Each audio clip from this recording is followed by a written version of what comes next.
Salut à tous et bienvenue sur ce nouveau numéro d'Instant en diplomatie. Dans l'histoire des relations internationales, plusieurs pays ont été victimes de sanctions en Afrique et dans d'autres continents. Ces sanctions ont souvent été prises par les États-Unis, l'Union européenne ou l'Organisation des Nations Unies. Pourquoi sanctionne-t-on?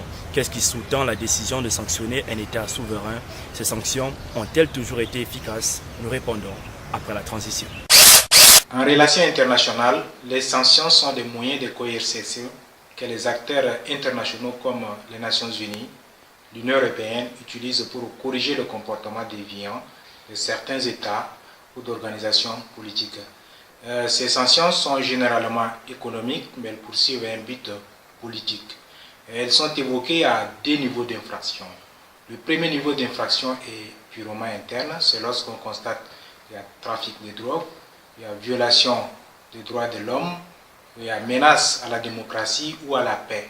Et au niveau externe, c'est lorsqu'on constate qu'un État, de par son comportement, tend à constituer une menace pour la sécurité internationale.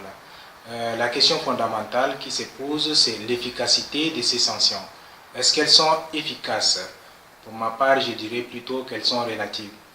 Parce qu'on a constaté qu'avec la crise ivoirienne, l'Union européenne a appliqué l'embargo sur les exportations de cacao et cela a endommagé gravement l'économie du pays et a permis également le changement politique, ce qui est l'objectif recherché par les sanctions économiques.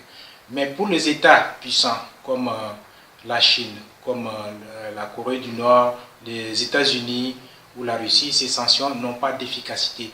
Nous avons vu avec la crise ukrainienne, l'Union européenne a appliqué une série de sanctions contre la Russie, mais cela n'a pas eu d'effet sur l'économie de la Russie, ni le changement du comportement de la Russie à l'égard du droit international. Merci à Pascal Asoué-Mamour pour toutes ces explications. C'est tout pour les sanctions et donc tout pour aujourd'hui. Merci de nous avoir suivis. À nous revoir la semaine prochaine.